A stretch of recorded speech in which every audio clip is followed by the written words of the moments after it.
Hello friends, তোমরা সবাই কেমন আছো বলো। আশা করছি তোমরা খুব ভালো আছো আর আমিও অনেক ভালো আছি।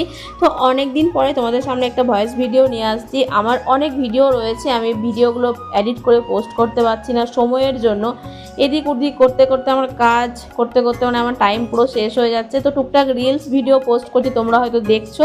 তোমরা এটা দেখে একটুখানি আমাকে কি বলবো ফলো করো, কমেন্ট করো, যা খুশি আর কি করতেই থাকো যাতে ভিডিওগুলো ভালো ভিউজ যায়। তো দেখো, আমার পাশের বাড়িতেই একটা প্রতিবেশী, ওনার হয়তো নবরাত্রি পুজো করে। তোমরা তো জানো সামনে নবরাত্রি পুজো চলছে 9 দিন ধরে। তো আজকে হয়তো লাস্ট পুজো। তো আজকের দিনে কুমারী পুজো করে, বাচ্চাদেরকে নিয়ে এরকম একটা রিচুয়ালস বলতে পারো করে। তো এটা হচ্ছে নবরাত্রি পুজো, তোমার দুর্গা পুজোর মতনই যে বাসন্তী পুজোটা যে হয়, আমি এটা জানি। আমার পিসির বাড়িতে রয়েছে এই পুজোটা হয়, যেমন দুর্গা পুজো অষ্টমী নবমী দশমী সেই রকমই একটা হয়। আর নবরাত্রি পুজোর পরের দিনকে রামনবমী হয়। তো তোমরা সবাই জানো ভালো করে, কালকে রামনবমী আছে। তো দেখো, মেয়েকে নিয়ে চলে গেছিলাম। মেয়ের তো স্কুল যাবে, সকাল সকাল স্নান করিয়ে আন্টি পরিয়ে গেছে, তারপরে স্নান টান করিয়ে নিয়ে গেছি পাশেই। তো ওকে যাওয়ার পরে বসতে দিল, তারপরে আমি ঠাকুর নমস্কার করালাম। তো সেই জায়গাটা ভিডিও করা হয়নি, আমি ফটো তুলেছি। আমি একটা পোস্ট করেও দিয়েছি, তোমরা তো দেখেছো। তো দেখো, ওকে প্রথমে পা ধোয়ালো, তারপরে আলতা পরালো, তারপর হাতে সুতো পরালো, টিপ দিল। আর কাকিমা বলছিল যে তোমার মেয়ে খুব রোগা, খাওয়া দাওয়া করাও না নাকি।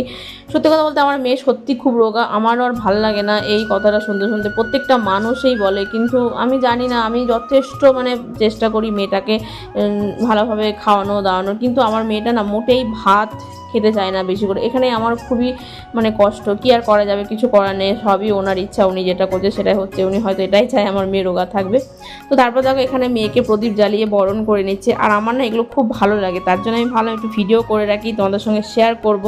আর সত্যি কথা বলতে আমি প্রথম সন্তান মেয়ে পেয়েছি বলে সত্যি বলছি, আমি খুবই খুশি এবং খুবই হ্যাপি।